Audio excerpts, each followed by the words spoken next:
인생 선배, 연륜이 있으신 60대, 70대 이제 어르신분들, 내가 살아봤는데 별거 아니야 이렇게 하면서 뭐 벌써 힘들어. 벌써 힘들어요. 맞아요. 조정이형 복이 있어야 된다 이렇게 말씀을 하거든요. 왜냐?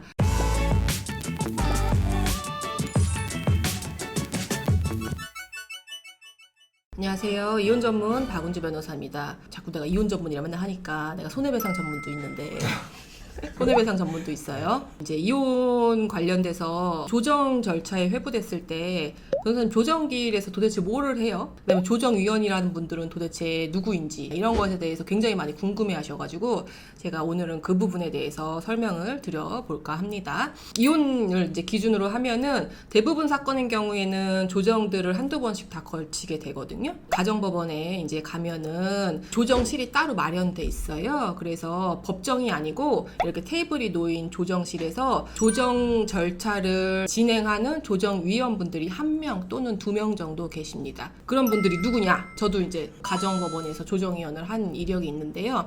그 조정위원들은 그럼 변호사냐, 판사냐, 뭐 이런 거 궁금하실 거 아니에요. 조정위원들은 기본적으로는 판사를 대신해서 이혼과 관련된 내용들에 대해서 이제 조율을 해보시는 그런 분들이거든요.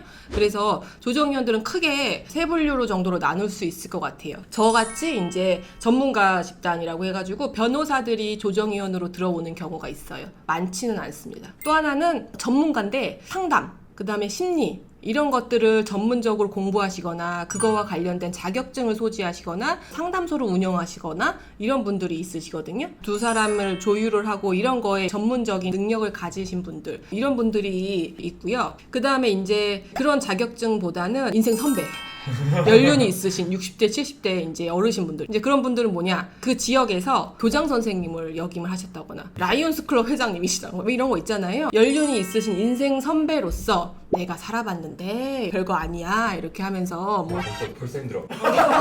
그러신 분들을 이제 나눠질 수가 있죠.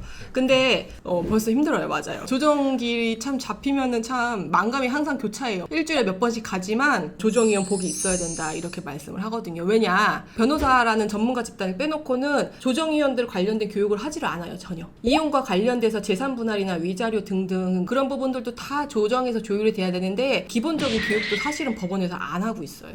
그러니까 어떻게 하냐, 그냥 느낌으로 하는 거야. 느낌으로. 그래서 재산분할 이런 거 얘기 나오면 참 깝깝한 경우 많아요. 그러니까 내가 조정위원 설득하고 있는 거야. 어르신분들 이제 뭐라고 얘기하면 뭐라고? 안 들. 좀 웃겨. 전문 용어 자체도 모르시는 분들이 많아가지고요. 사실은 그런 분들 만나면 내가 정말 조금 힘들다. 왜냐면은 설득해야 되는 게 막 여러 분이 있으니까. 법원에서 그런 교육 좀 해줬으면 좋겠는데 안 해요. 왜냐면은 판사들 보기에는 조정이 되면 좋은 거고, 아, 위원님이 잘 하셨구나. 조정이 안 되면은 아, 서로 고집이 세구나. 이렇게 하고서 그냥 재판으로 가던가 그렇게 하니까 사실은 그래서 변호사들이 가장 힘들기는 하죠. 그런 부분에 있어서. 그래도 서울가정법원 기준으로 하면은 위원님 분들이 막 10년차, 20년차 하신 분들 되게 많아요. 그래서 전문가 수준에 이르는 경우가 많죠. 그리고 또 하나는 자격증을 가지신 분들 있잖아요. 자칭, 타칭 심리 전문가라고 하시는 분들 있잖아요. 또 어떤 면에서 그런 분들이 어려운 게 뭐냐면은 본인이 판단을 해. 사람을 판단을 하고 되게 조금 고압적으로 조정하는 경우가 되게 많고, 조정이라는 거는요, 이혼을 원하는 원고와 피고가 만나는데 피고가 이혼을 원하지 않는다는 의사를 밝혔어요. 그래서 이제 조정을 하게 돼요. 그러면은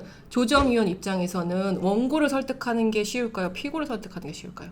이혼을 하겠다는 원고와 이혼을 하지 않겠다는 피고가 있으면은요, 조정위원 입장에서는 이혼을 하지 않겠다는 피고를 설득하는 게 훨씬 쉬워요.